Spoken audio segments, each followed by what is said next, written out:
I'm talking about Glenthorne National Park, Inyamita Pinayata, which is the Ghana name for it.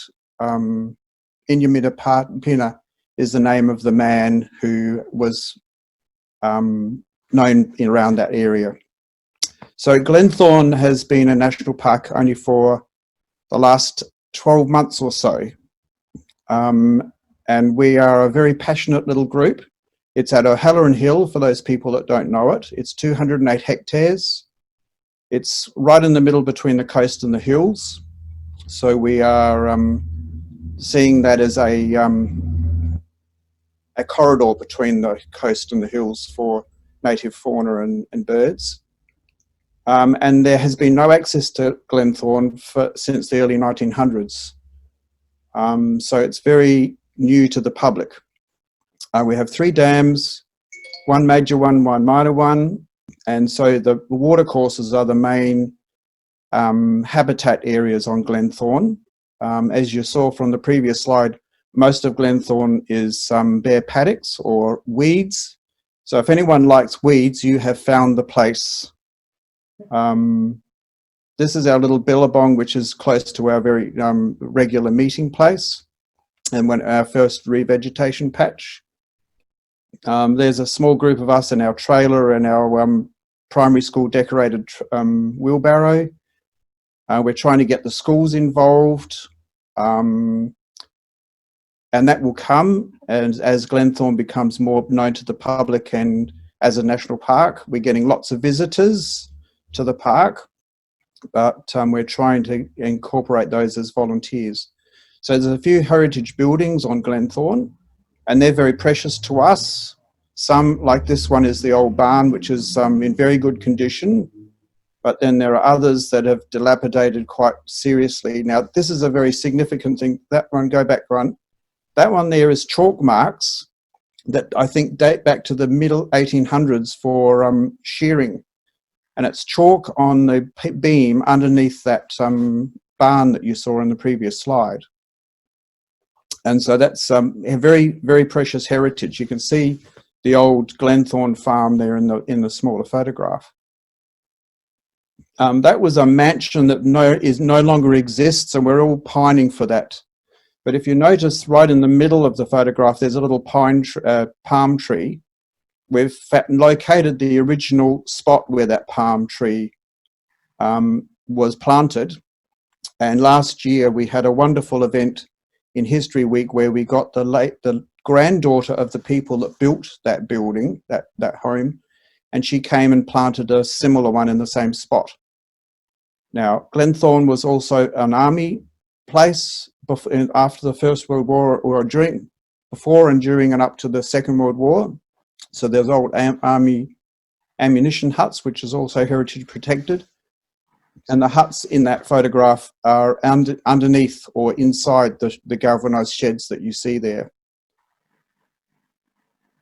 It was CSIRO for most people. Most people would identify Glenthorne with CSIRO, and there's probably only one remaining building on from CSIRO days, and that's a heritage glass house, which is responsible for significant research of crop research in the whole of Australia, and was very influential in crop development. We have history weeks every year, but we didn't have one this year. We have our patron as Pam Smith, who is an archaeologist from Flinders University, or retired now. And they are wonderful events where we get lots of people coming along and seeing the glories and treasures of Glenthorne.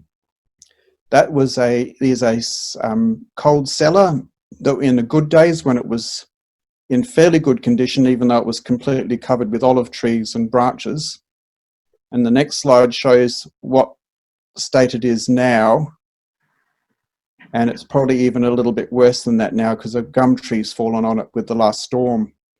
So we're hoping to have that restored as best as we can. So there's lots of challenges with Glenthorne.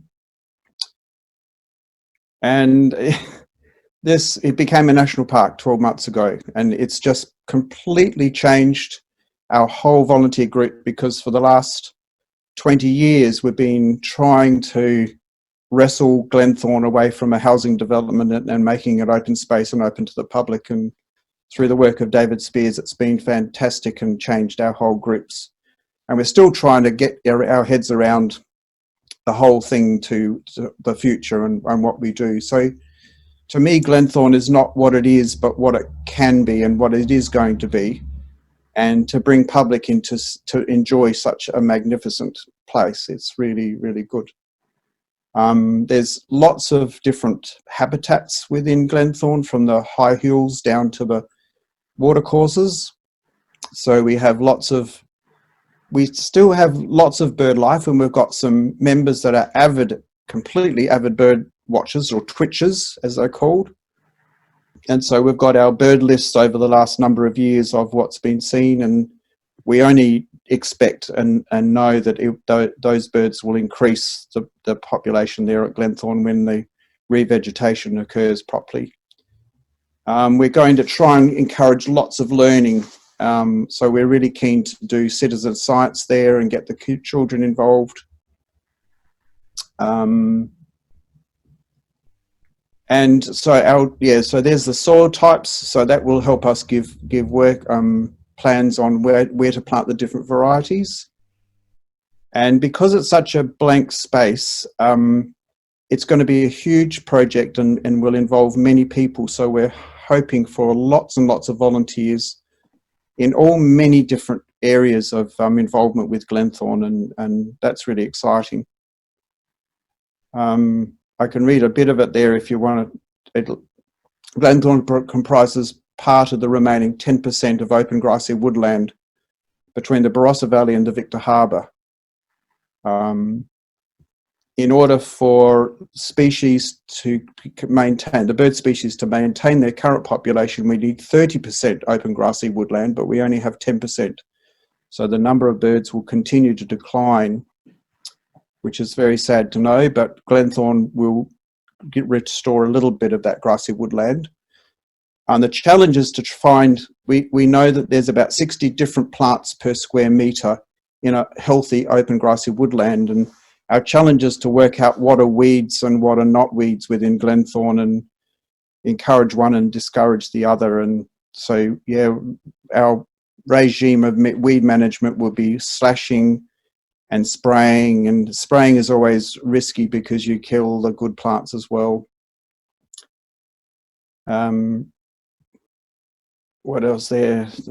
Prioritising, yeah, it's just a huge challenge, and we're greatly encouraged by the department in guiding us, and our rangers that are helping us to manage this part. But I think it's a learning experience for all, because normally a national park is already native habitat or significantly native habitat, but Glenthorne's significantly not, and so it's a matter of changing what isn't native habitat into a native habitat, which is a big learning experience for us.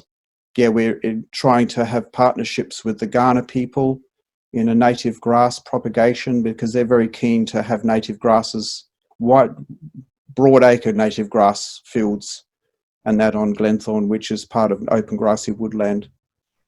Our volunteer Stephen Brook was responsible for most of the photographs in this presentation.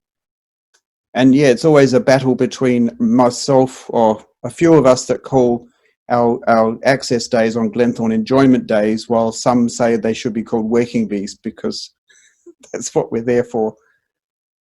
So yeah, I'd like to thank all the wonderful volunteers that we've currently got, and it's very exciting to meet new people and enjoy the gifts and talents that they have and how they can contribute to developing Glenthorne as it is. And so if you want to know more, you can go to our website, thefriendsofglenthorne.org.au, and there I've circled down the bottom, you go to newsletter info, and then you can subscribe your email address, and then every time we have an access day or some activity at Glenthorne, then we send out a reminder. Thank you very much, Martin, for that. I think, yeah, as someone pointed out, you know, Glenthorne's right on our doorstep, but it's also a place that people don't necessarily know a huge amount about because it's been closed off for a long time. And so we're in that new exciting early stage where the public's able to start discovering it. Like you said, a great place to get involved because there's so much happening and so much potential there.